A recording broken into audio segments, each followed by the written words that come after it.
Shalom, selamat pagi semuanya. Bersyukur, berterima kasih pada Tuhan. Pagi hari ini kita boleh bangun lagi dengan tubuh yang diberkati, dengan kekuatan kesehatan yang baru yang datang daripada Tuhan. Dan kita boleh bersama-sama lagi datang menghampiri tahta kasih karunia Tuhan. Bersyukur buat kemurahan dan kebajikan yang Tuhan terus nyatakan di sepanjang hari-hari hidup kita. Sehingga kita boleh ada sebagaimana kita ada sampai pagi ini. Sungguh tak ada yang dapat kita lakukan untuk membalas kebaikan Tuhan selain kita bersyukur, memuji, menyembah Tuhan. Bapa, kami bersyukur, kami berterima kasih kepadamu pagi hari. Sungguh Engkau Allah yang setia, Allah yang tidak pernah berubah, dulu, sekarang, bahkan sampai selama-lamanya. Engkau tetap Allah bagi kami. Engkau segalanya bagi kami. Kami boleh menikmati setiap kebajikan dan kemurahan, menikmati kasih-Mu, menikmati setiamu. Untuk pagi hari ini kami datang dengan pujian, syukur, penyembahan kami. Sebab Engkau yang layak dipuji, disembah, ditinggikan. Terima kasih Tuhan. Kau Allah yang setia, Bapa yang mulia, kasih-Mu besar, Tuhan. Kabulkan hidupku,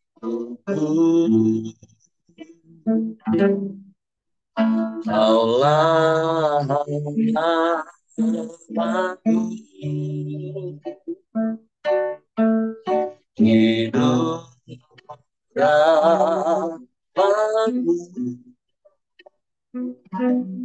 Terima kasih Tuhan, Kau selamatkan hidupku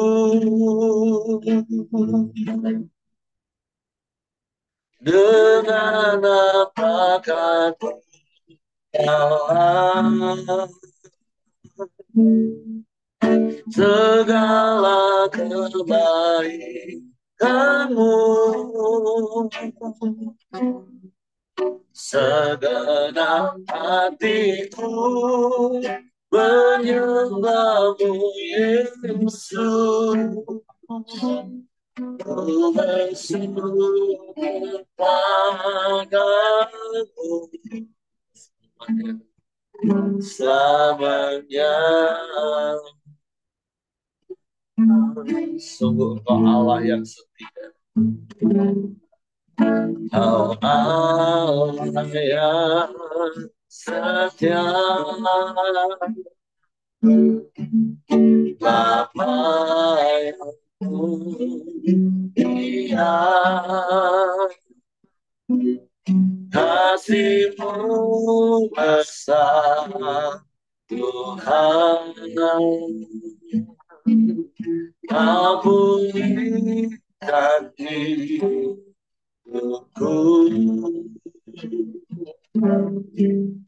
Kaulah harapanku,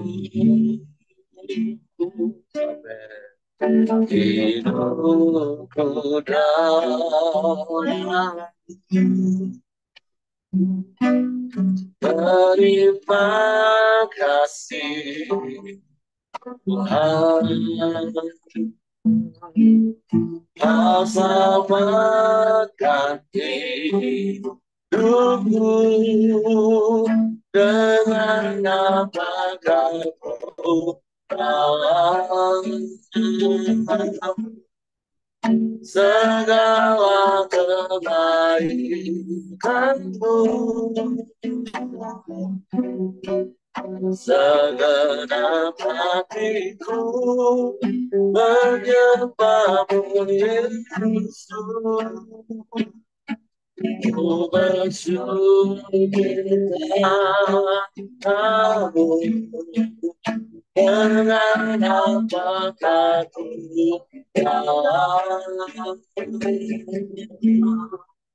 segala kebaikanmu,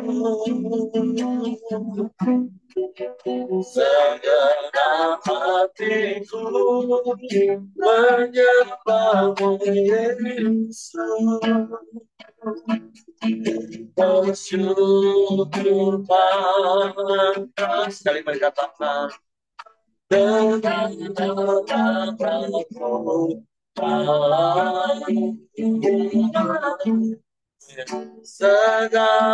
kebaikanmu, segenap hatiku menyembahmu Yesus. Ku bersyukur padamu selamanya. Oh, selamanya. Oh, selamanya.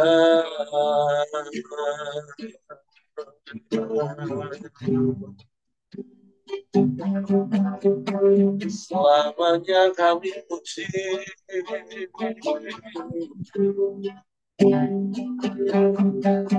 selamanya kami sembah,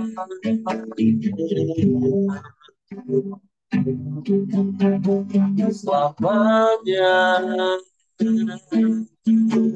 kami tinggikan nama-Mu Yesus.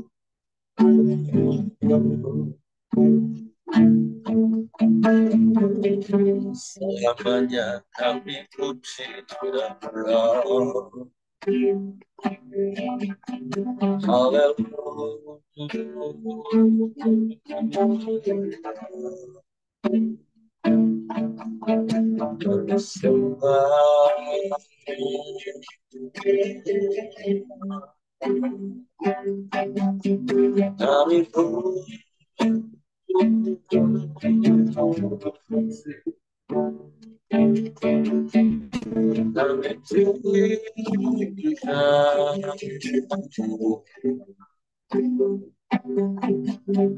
Kami puji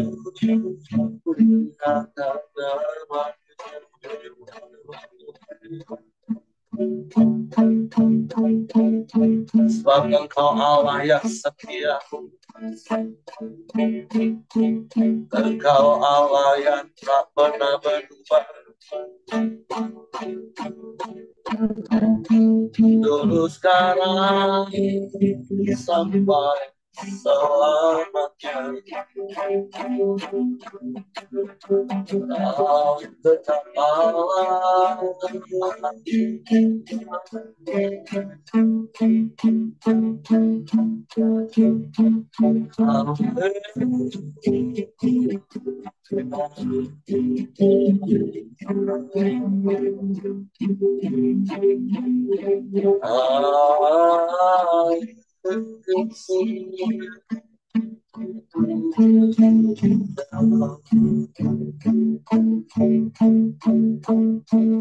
Terpujilah nama-Mu, terpujilah nama-Mu. Engkau Bapa yang baik, sungguh baik, sangat baik, teramat baik. Kau selalu baik.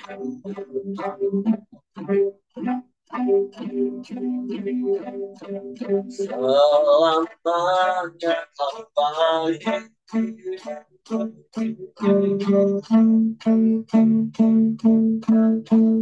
Tiada yang sepertimu,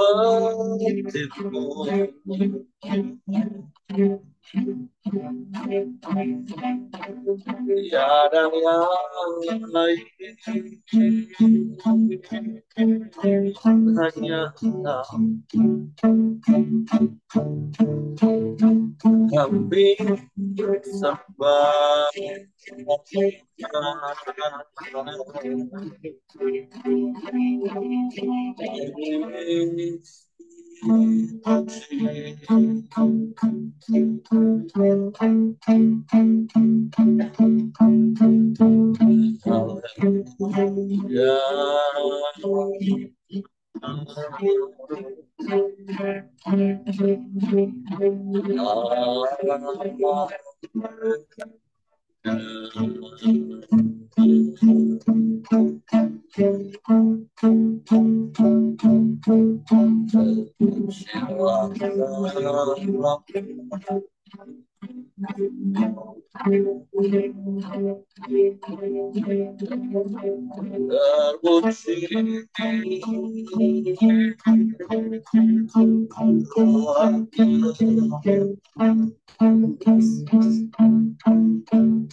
Ya Allah baik, sungguh baik, sangat baik, sangat baik.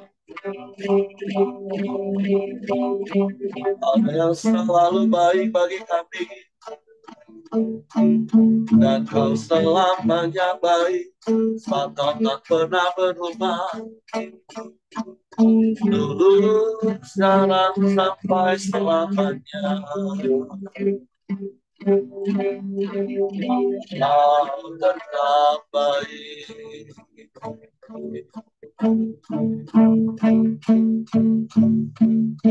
Kau tetap sabar.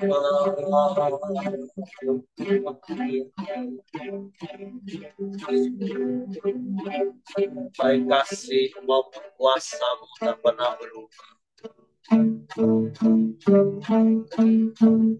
Kami aman di dalam-Mu. Kami tenang di dekat-Mu.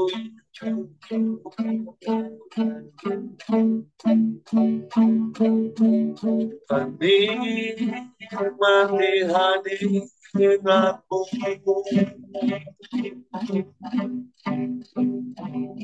Kami nikmati kasih-Mu.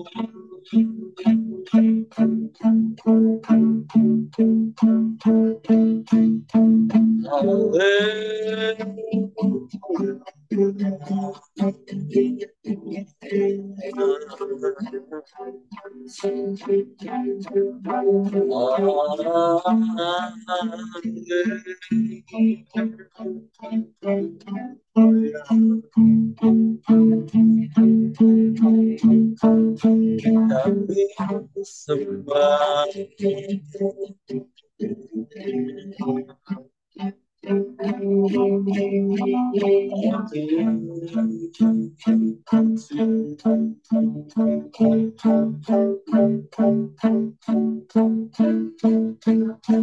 tinggikan nama-Mu, kami muliakan Engkau. Yesus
Syukur bagimu,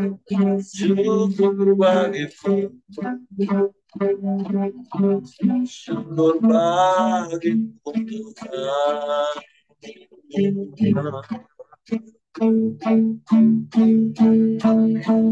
Terpujilah namamu, terpujilah namamu. Tidak ada yang lain, tidak ada yang sama, hanya Engkau. Hanya kepadamu,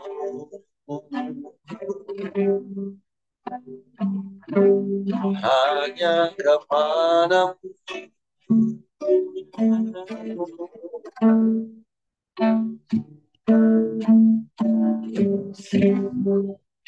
Hati kami percaya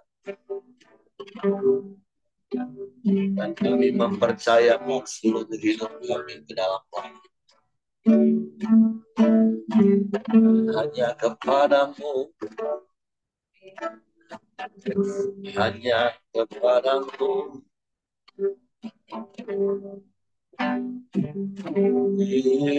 Yesus,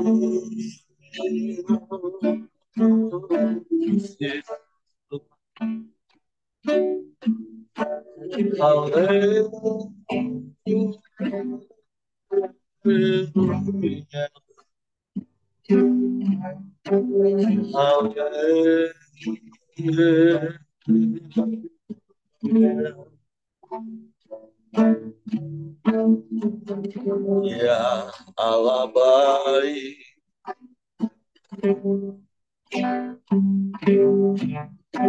sungguh baik,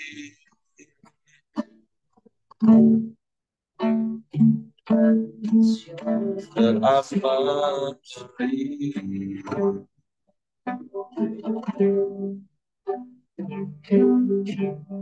selalu baik, selamanya baik. Sungguh kami bangga punya Bapa yang seperti-Mu. Sebab itu kami puji, kami sembah, kami tinggikan Engkau. Engkau penolong yang setia bagi kami. Tak pernah terlambat pertolongan-Mu dalam hidup kami.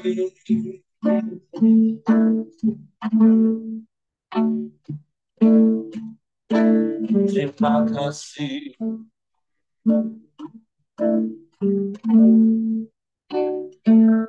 Terima kasih, terima kasih. Kami bersyukur buat kemurahan dan kebajikan yang terus Engkau nyatakan di sepanjang hari-hari kami. Sebab Engkau Bapa yang baik bagi kami. Engkau yang menyediakan semua yang kami perlu. Terima kasih, terima kasih. Haleluya. Penolong yang selalu setia, memenuhi keperluanku.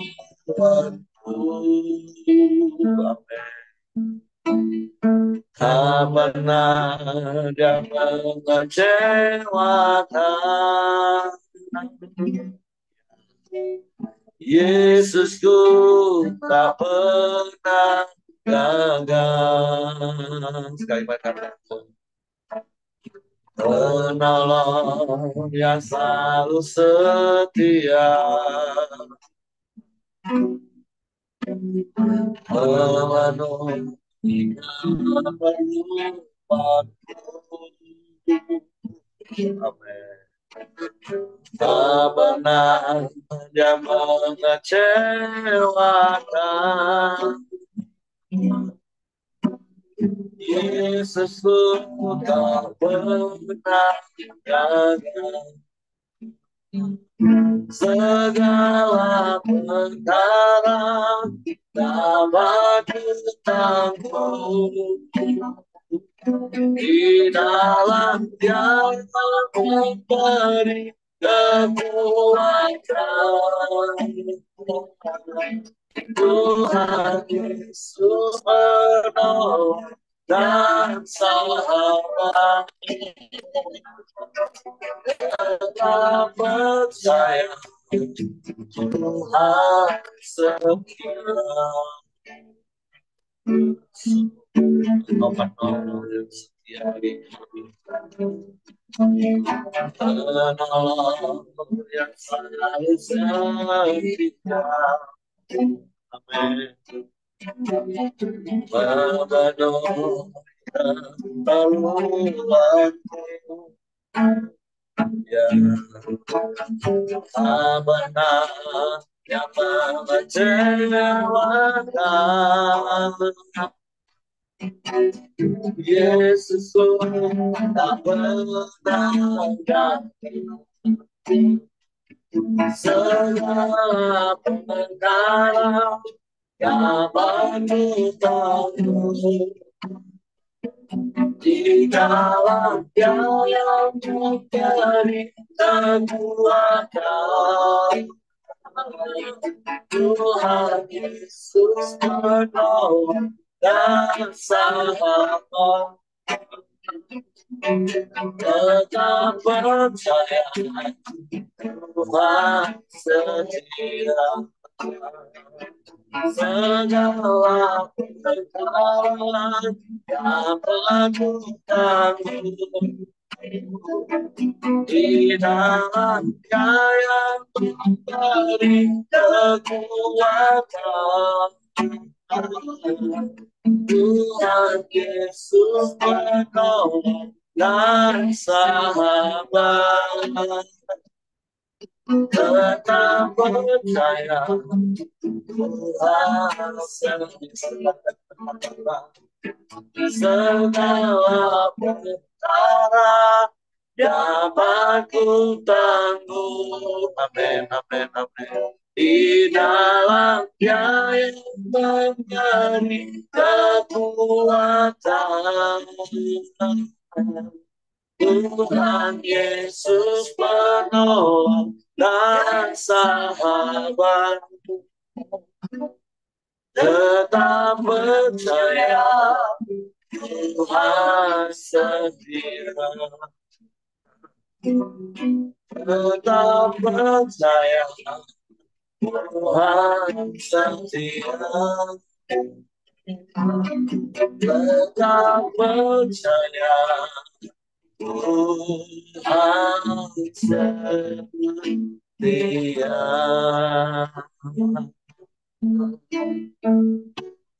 Kami tetap percaya dan akan selalu percaya bahwa Tuhan kami, Tuhan yang setia, Tuhan yang tidak pernah berubah dulu, sekarang, bahkan sampai selama-lamanya. Engkau tetap sama, dan Engkau tetap menjadi penolong yang setia dalam hidup kami. Engkau yang menyediakan semua yang kami perlu menurut kekayaan kemuliaan di dalam Kristus Yesus. Segala yang terbaik, semuanya yang Kau berikan bagi kami. Sebab kami mau terus tinggal di dalam, dan firman-Mu tinggal dalam kami. Sebab pagi hari kami siapkan hati kami lagi hanya untuk firman, supaya ada tempat di dalam hati kami, sehingga kami mengetahui kebenaran, dan kebenaran itu memerdekakan kami. Sebab itu Roh Kudus tolong kami untuk mengerti dan memahami firman. Sehingga kami percaya firman dan kami melakukannya dalam nama Yesus. Kami sambut firman. Haleluya, haleluya. Amin. Oke, silakan Pak Buyung. Oke, shalom, selamat pagi. Bersyukur kita bangun dengan tubuh yang sehat, dapat berkumpul untuk boleh mendengarkan sebagian dari firman Tuhan. Terima kasih ya Pak Eri dan teman-teman beri kesempatan untuk boleh berbagi. Pagi ini kita masuk di Yeskian 40 ya, ayat 1 sampai 49 cukup panjang. Kan saya bacakan dengan dua judul perikop ya. Eh, Penglihatan tentang zaman baru. Pintu-pintu gerbang dan pelataran-pelataran bait suci yang baru. Dalam tahun ke-25 sesudah pembuangan kami, yaitu pada permulaan tahun, pada tanggal 10 bulan itu, dalam tahun ke-14 sesudah kota itu ditaklukkan, pada hari itu juga kekuasaan Tuhan meliputi aku dan dibawanya aku. Dalam penglihatan-penglihatan ilahi ke tanah Israel dan menempatkan aku di atas sebuah gunung yang tinggi sekali. Di atas itu di hadapanku ada yang menyerupai bentuk kota. Kesanalah aku dibawanya dan lihat ada seorang yang kelihatan seperti tembaga dan di tangannya ada tali lenan beserta tongkat pengukur dan ia berdiri di pintu gerbang. Orang itu berbicara kepadaku, "Hai anak manusia, lihatlah dengan teliti dan dengarlah dengan sungguh-sungguh dan perhatikanlah baik-baik segala sesuatu yang akan kuperlihatkan kepadamu, sebab untuk itulah engkau dibawa kemari, supaya aku memperlihatkan semuanya itu kepadamu. Beritahukanlah segala sesuatu yang kau lihat pada kaum Israel. Lihat, di luar bangunan itu ada tembok. Seluruh keliling bangunan itu dan di tangan orang itu ada tongkat pengukur yang panjangnya 6 hasta. Hasta ini setapak tangan lebih panjang dari hasta biasa. Ia mengukur tembok itu, tebalnya 1 tongkat dan tingginya 1 tongkat. Lalu ia sampai di pintu gerbang yang menghadap ke timur dan menaiki tangganya. Ia mengukur ambang dari pintu gerbang itu 1 tongkat lebarnya. Kemudian ia mengukur kamar jaga, panjangnya 1 tongkat dan lebarnya 1 tongkat. Dan jarak antara dua kamar jaga adalah 5 hasta dan ambang pintu gerbang sebelah dalam yang dekat balai gerbang itu adalah 1 tongkat. Kemudian ia mengukur balai gerbang itu 8 hasta dan tiang temboknya 2 hasta dan balai itu ada di sebelah dalam. Mengenai kamar-kamar jaga yang di pintu gerbang sebelah timur itu ada 3 kamar pada tiap sisi. Ketiga-tiganya sama ukurannya dan kedua tiang tembok pada kedua sisi sama juga ukurannya. Lalu ia mengukur lubang pintu gerbang itu, lebarnya sebelah dalam ada 10 hasta dan lebarnya sebelah timur 13 hasta. Di bagian muka dari kamar-kamar jaga itu ada sekatan yang berukuran 1 hasta dan demikian juga ukuran sekatan di sebelah yang lain. Dan ukuran kamar jaga itu adalah 6 hasta pada kedua belah pihak. Lalu ia mengukur pintu gerbang itu dari dinding belakang kamar jaga yang satu sampai dinding belakang kamar jaga yang lain. Melalui kedua pintu sekatan itu lebarnya 25 hasta. Ia mengukur juga balai gerbang itu 20 hasta dan sekeliling balai gerbang itu adalah pelataran. Dari muka pintu gerbang luar sampai balai gerbang sebelah dalam 50 hasta.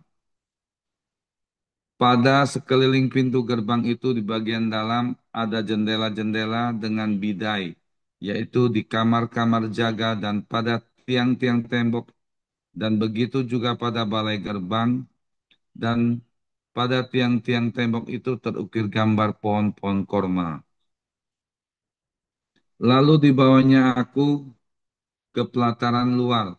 Sungguh, sekeliling pelataran itu ada bilik-bilik yang jumlahnya 30 dan bilik-bilik itu dibangun di atas sebuah lantai batu. Dan lantai batu itu ada di samping pintu-pintu gerbang mengikuti panjangnya. Itulah lantai batu bawah. Kemudian ia mengukur lebar pelataran itu dari sebelah dalam pintu gerbang bawah sampai sebelah luar pintu gerbang dalam 100 hasta. Lalu ia berjalan di depanku menuju ke utara.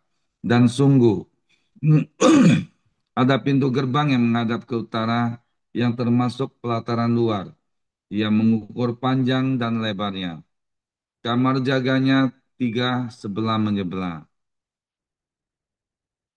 Tiang-tiang tembok dan balai gerbangnya adalah seukuran dengan pintu gerbang pertama, 50 hasta panjangnya dan lebarnya 25 hasta. Jendela-jendelanya, balai gerbangnya dan gambar-gambar pohon kormanya seukuran juga dengan pintu gerbang yang menghadap ke timur. Orang dapat naik ke situ melalui tangga yang 7 tingkat dan balai gerbangnya ada sebelah dalam. Di pelataran dalam ada 10 pintu gerbang yang berhadapan dengan pintu gerbang utara, sama seperti halnya dengan pintu gerbang timur. Ia mengukur dari pintu gerbang sampai pintu gerbang 100 hasta. Kemudian ia membawa aku menuju selatan. Sungguh ada sebuah pintu gerbang yang menghadap ke selatan. Ia mengukur kamar-kamar jaganya, tiang-tiang temboknya dan balai gerbangnya. Ukurannya sama saja dengan yang lain. Sekeliling pintu gerbang itu dan balai gerbangnya ada jendela-jendela yang sama dengan yang lain-lain. Panjang pintu gerbang itu 50 hasta dan lebarnya 50 dan lebarnya 25 hasta. Tangga ke situ adalah 7 tingkat dan balai gerbangnya adalah sebelah dalam. Pada pintu gerbang itu juga di tiang-tiang temboknya terukir gambar pohon-pohon korma. Satu batang di sebelah sini dan satu batang di sebelah sana. Di bagian selatan pelataran dalam ada juga pintu gerbang. Ia mengukur dari pintu gerbang sampai pintu gerbang di bagian selatan 100 hasta. Lalu dibawanya aku ke pelataran dalam melalui pintu gerbang selatan. Dan ia mengukur pintu gerbang itu ukurannya sama saja dengan yang lain-lain. Kamar-kamar jaganya, tiang-tiang temboknya, dan balai gerbangnya ukurannya sama saja dengan yang lain-lain. Sekeliling pintu gerbang itu dan balai gerbangnya adalah jendela-jendela. Panjang pintu gerbang itu 50 hasta dan lebarnya 25 hasta. Sekelilingnya ada balai-balai gerbang.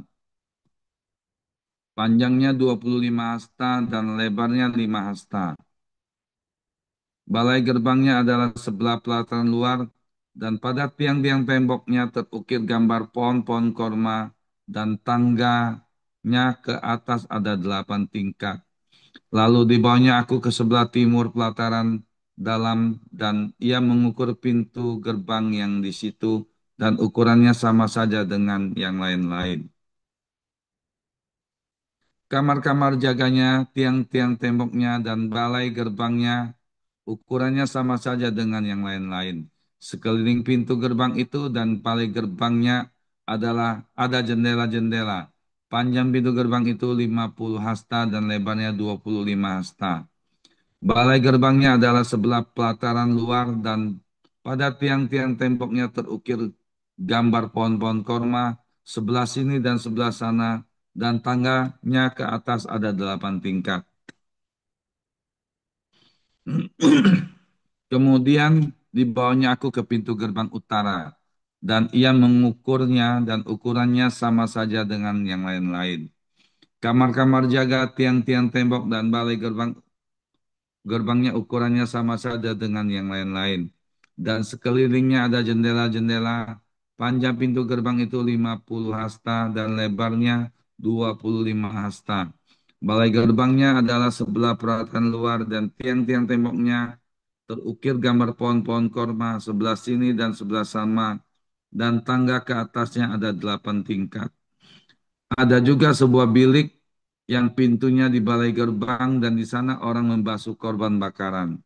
Dalam balai gerbang itu ada 2 meja sebelah sini dan 2 meja sebelah sana, tempat menyembelih korban bakaran, korban penghapus dosa, dan korban penebus salah.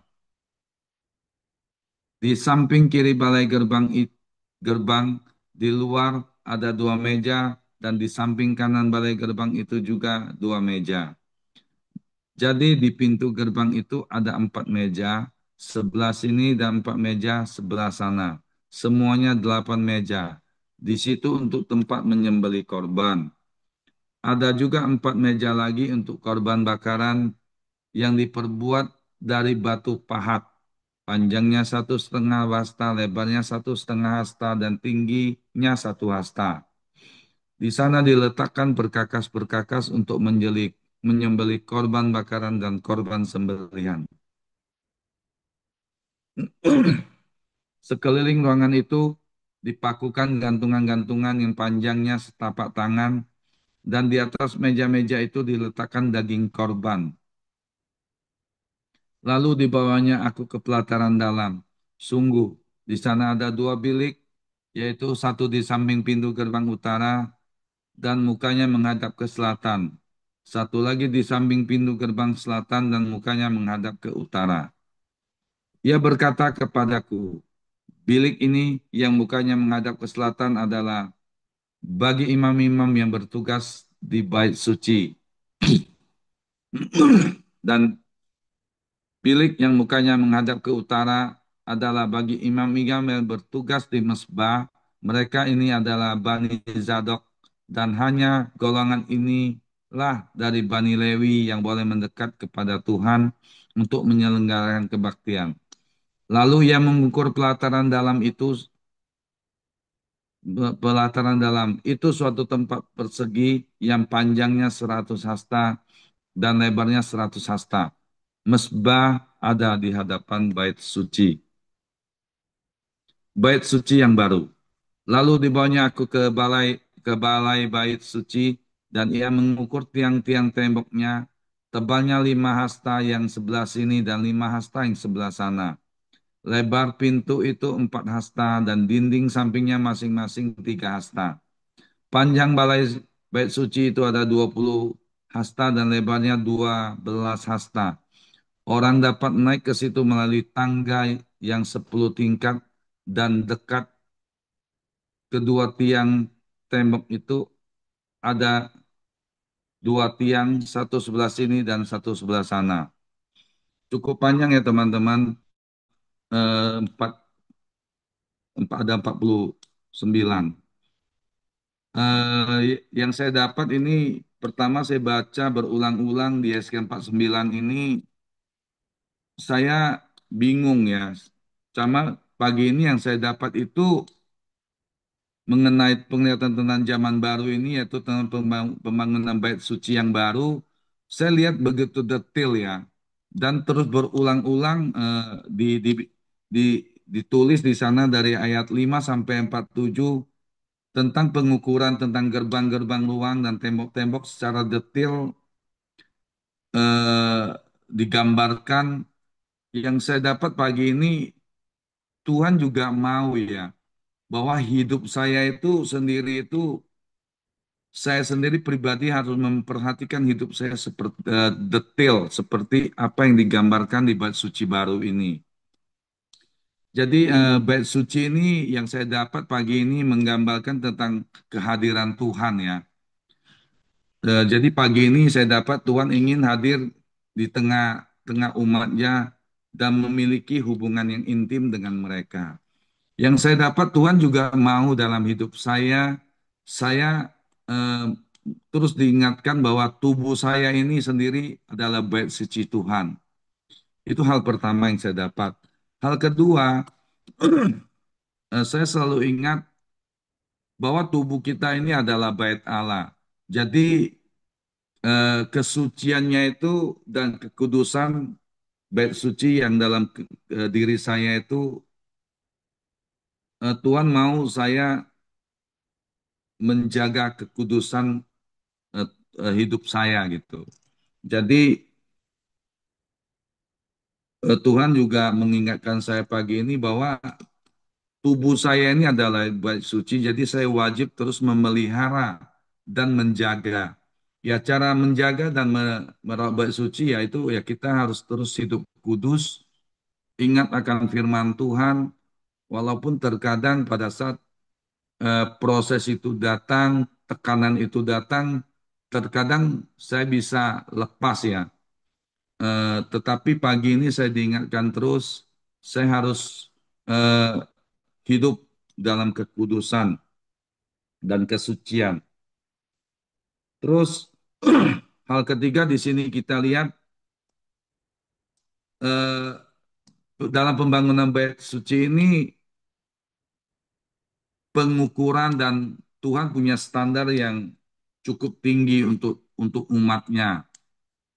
Jadi saya lihat itu begitu detail ya, sampai ukuran-ukurannya itu terus diulang-ulang. Saya lihat dari setiap sudut, setiap pelataran, setiap pintu gerbang itu diukur dengan sangat detail. Seperti apa yang saya sampaikan tadi, pertama-tama yang saya dapat, ya saya sendiri harus memperhatikan detail hidup saya sampai sekecil apapun. Itu yang saya dapat paginya Tuhan mau dalam hidup saya. Hal keempat yang saya dapat itu tentang pemulihan pembangunan bait suci baru. Visi dari bait suci baru ini memberikan harapan akan pemulihan dan masa depan yang cerah bagi umat Tuhan di Israel. Jadi dari Yeskel 40 ini ada 1 sampai 49 yang saya dapat aplikasi buat saya pribadi bahwa yang pertama itu saya harus selalu ingat bahwa Tuhan itu selalu hadir dalam hidup saya sehingga pada saat ada tekanan, ada proses yang saya pikir saya tidak mampu, saya harus selalu ingat dan datang kepada Tuhan. Yang kedua, karena karena tubuh saya ini adalah bait suci, maka saya harus terus berusaha hidup kudus di hadapan Tuhan dan menjaga kekudusan. Yang ketiga, saya harus terus berusaha hidup sesuai dengan standar dan rencana Tuhan dalam hidup saya. Jadi itu tiga aplikasi yang saya dapat pagi ini, Pak Eri dan teman-teman. Mungkin awal-awal saya lihat ini bingung saya di SQL ini, apa yang harus saya ceritakan, apa yang harus saya sampaikan. Tetapi pagi ini yang saya dapat ya tiga hal itu yang harus saya lakukan dalam hidup saya. Terima kasih Tuhan Yesus memberkati. Oke, terima kasih untuk Ko Buyung buat sharing firman Tuhan. Tentu sekali lagi saya percaya ketika kita membaca firman berulang-ulang, kita merenungkan, tentu secara personal Tuhan akan berbicara kepada kita. Ya, seperti apa yang Pak Buyung tadi katakan ketika baca pasal 40 dari kitab Yeskiel, ya berulang-ulang dibaca, direnungkan, ya secara personal bagi Kobuyung dan bagi setiap kita. Ini Tuhan mengingatkan betapa Tuhan kita itu Tuhan yang detil dan firman Tuhan yang sama di surat Paulus kepada jemaat Korintus dikatakan bahwa kita inilah bait Allah. Sehingga seperti apa yang dilihat oleh Yeskiel, betapa Tuhan detil mengurus bangunan baitnya, maka seperti itulah kita harus secara detail untuk menjaga hidup kita. Itu aplikasi yang bisa kita lakukan secara personal tentunya, secara pribadi. Jadi mulai hari ini, bahkan saya percaya sebagian besar di antara kita, bahkan semua di antara kita, ya sudah memperhatikan hidup kita sampai hari ini. Sehingga kita boleh ada sebagaimana kita ada. Baik roh, jiwa, maupun tubuh kita. Supaya hidup kita ini tidak terkontaminasi, tidak terpapar dengan hal-hal duniawi yang bisa merusaknya. Jadi bukan saja tubuh yang kita harus rawat, tapi jiwa kita juga harus kita jaga, roh kita, supaya Tuhan mendapati kita tidak bercacat dan bercelah sampai akhir hidup kita atau sampai Maranatha, Yesus datang kali yang kedua. Nah, secara personal itu. Nah, tentu kalau secara umum seperti apa yang sudah kita baca beberapa hari ini, nah, ini kan lanjutan dari penglihatan dari Yeskiel. Kalau pasal 37, 38, 39, sebagian uh, orang akan menafsirkan seperti apa yang sedang terjadi hari-hari ini karena kita memang hidup di akhir zaman karena nubuatan-nubuatan ini akan digenapi di hari-hari ini. Nah, Yeskiel 40 sampai 48 itu penglihatan tentang zaman yang baru. Itu zaman setelah kedatangan Yesus kali yang kedua, yaitu kerajaan 1000 tahun damai dan langit baru, bumi baru, Yerusalem baru. Karena kalau contoh Bapak Ibu klik tanda bintang di ayat yang kedua, maka itu akan langsung terhubung dengan Wahyu pasal 21 ayat 10. Itu tentang Yerusalem baru yang turun. Nah, jadi sekali lagi, memang kitab Yeskiel ini adalah sebuah kitab Pak, yang dinubuatkan. Sehingga seperti sejak pasal 37 saya katakan, Tuhan berjanji akan mengumpulkan seluruh bangsa Israel dan Daud yang akan memerintah. Padahal tentu kita tahu zaman Yeskiel ini sudah lewat jauh dari zamannya Daud. Nah, tentu bicara tentang keturunan Daud sebagai istilah di kalangan orang Yahudi, yaitu Yesus sendiri yang akan datang memerintah sebagai raja di atas segala raja. Karena Tuhan berkata bahwa tahta Daud itu tidak akan terputus. Dan Yesus itu dari gambaran dari tahta Daud itu. Dan kita percaya bahwa apa yang dituliskan oleh firman Tuhan, bahkan khususnya nubuatan tentang akhir zaman di kitab Yeskiel, hari-hari ini sedang digenapi. Bicara tentang pasal 37 sampai 39 kemarin tentang Gog dan Magog. Dan tentu apa yang kita baca dari pasal 40 dan sampai pasal 48 itu merupakan gambaran dari apa yang kita kenal dari kerajaan 1000 tahun damai dan langit baru, bumi baru, itu pun pasti akan digenapi Bapak Ibu. Jadi sekali lagi, selain dari aplikasi personal, seperti apa yang tadi Pak Buyung sudah sampaikan, betapa kita harus detil memperhatikan hidup kita, tubuh kita, yang adalah bait Allah. Mari kita juga terus mempersiapkan diri kita, supaya Tuhan dapati kita setia sampai akhir, supaya kita juga menjadi orang-orang yang akan bertemu muka dengan muka dengan Yesus kekasih jiwa kita ketika kedatangannya kali yang kedua terjadi. Dan kita tahu itu tidak lama lagi. Walaupun sekali lagi tidak ada satupun orang yang tahu persisnya kapan, tapi dari penghitungan peta zaman, dari tanda-tanda zaman, hal itu pasti akan terjadi Bapak Ibu. Jadi sekali lagi dan berkali-kali nasihatnya bicara tentang kedatangan Yesus kali yang kedua, seharusnya kita nggak perlu takut, karena justru itu yang kita nanti-nantikan. Itu yang kita harap-harapkan. Bahkan sejak tahun 90-an awal, ketika saya masuk sekolah Alkitab, menjadi doa dan harapan saya, bahkan waktu itu ada guru kami yang sudah umur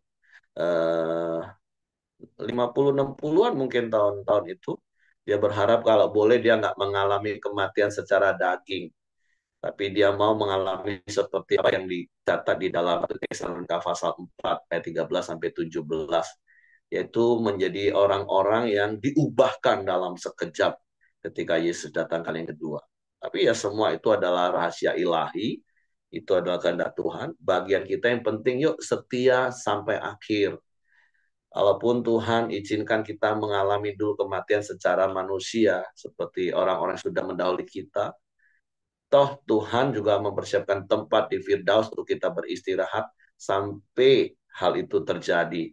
Karena 1 Tesalonika 4 ayat 13-17 dengan jelas katakan bahwa ketika sangkakala Allah itu berbunyi, Yesus datang kali yang kedua, maka orang-orang yang mati dalam Tuhan yang lebih duluan bangkit, baru kita yang masih hidup sampai hari itu akan diubahkan dalam sekejap mata. Nah, sekali lagi, hari-hari ini, yuk terus berdoa dan berjaga-jaga. Dunia akan begitu cepat berubah, eskalasi Timur Tengah akan begitu cepat berubah, penggenapan-penggenapan firman Tuhan sudah semakin nyata hari-hari ini kalau kita detil baca tentang akhir zaman. Dan sekali lagi pesannya, jangan takut. Karena seharusnya itu yang membuat kita semakin excited, semakin bergairah, setia kepada Tuhan dan sungguh-sungguh. Kita bukan ekstrim kanan, bukan ekstrim kiri, tapi kita juga bukan orang yang suam-suam.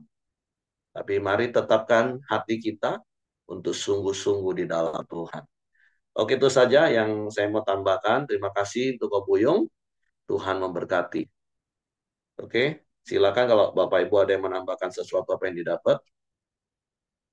Saya silakan kembali kepada Hengki. Ya, terima kasih Pak Eri. Mari kita masuk dalam doa kita. Silakan Pak Johan ditutup sama Pak Eri. Ya, mari kita berdoa. Bapak, terima kasih atas kebaikan-Mu Tuhan. Kami sudah mendengarkan firman Tuhan ya Bapa. Biar firman Tuhan ini meneguhkan kami bahwa kami adalah bait Tuhan yang terus harus kami jaga, kami rawat. Dan biarlah bait Tuhan yang ada di dalam tubuh kami, hidup kami ini berkenan di hadapan-Mu, menjadi dupa yang baik di hadapan-Mu ya Bapa, menjadi berkat bagi orang lain ya Bapa. Ajari kami, berikan kami terus hikmat agar budi kuasa penyertaan-Mu, sehingga apapun yang kami lakukan sesuai dengan kehendak-Mu ya Bapa. Terima kasih Bapa, kami berdoa untuk yang hadir di Koramdio ini ya Bapa. Biarlah Engkau terus memberikan kesehatan, pemulihan, Engkau terus memberikan hikmat agar budi kuasa penyertaan-Mu Tuhan. Pimpin terus kami ya Bapa, sertai terus kami ya Bapa. Sungguh kami butuh Engkau ya Bapa. Terima kasih, kami berdoa terus Tuhan untuk Pak Buyung, biar Engkau memberkati, memberikan terus kesehatan, dan memberkati usahanya, visi misinya dalam pelayanan, maupun keluarga Engkau memberkati ya Bapa. Berkati istri anak-anaknya ya Bapa. Engkau memberkati juga Bu Dorcas ya Bapa, semakin hari semakin sehat, semakin hari semakin sembuh ya Bapa, semakin hari semakin dipakai Tuhan dalam visi misi pelayanan maupun usahanya ya Bapa. Engkau berkati segala kebutuhannya akan kesehatan, apapun itu Engkau memberkati, mencukupkan, bahkan Engkau melimpahkan kasih karunia-Mu bagi Bu Dorcas ya Bapa. Berkati Bapak mamanya, berkati anak-anaknya, usahanya. Terima kasih ya Bapak. Kami berdoa juga untuk bangsa dan negara kami Indonesia ini ya Bapak. Biar Indonesia ini tetap terus aman, sejahtera. Terus Engkau memberkati para pemimpin kami, terus dari yang tertinggi maupun yang terendah. Terus Engkau memberikan keamanan, kesatuan yang terbaik bagi bangsa Indonesia ya Bapak. Kesejahteraan di mana kami tinggal biarlah menjadi kesejahteraan kami juga ya Bapak. Berkati ekonominya, alamnya, berkati terus kesatuannya ya Bapak. Terima kasih ya Bapak. Mari kita berdoa Bapak kami. Bapa kami yang di surga, dikuduskanlah namamu, datanglah kerajaanmu, jadilah kehendak-Mu di bumi seperti di surga. Berikanlah kami pada hari ini makanan kami yang secukupnya, dan ampunilah kami akan kesalahan kami, seperti kami juga mengampuni orang yang bersalah kepada kami. Dan janganlah membawa kami ke dalam pencobaan, tetapi lepaskanlah kami daripada yang jahat, karena Engkaulah kuasa dan kemuliaan sampai selama-lamanya. Bapak, kami bersyukur buat pagi ini Tuhan, buat firman-Mu, buat kebenaran-Mu ya Tuhan, biarlah kami mempraktekkannya dalam hidup kami ya Tuhan. Jika sebentar kami akan memulai aktivitas kami dari pagi hingga malam, biarlah Engkau menyertai Tuhan. Tutup bungkus setiap kami dengan kuasa darah-Mu, ada damai sejahtera, ada sukacita-Mu Tuhan. Biarlah kasih karunia Tuhan, anugerah kesehatan, damai sejahtera, sukacita Tuhan melimpah dalam hidup kita.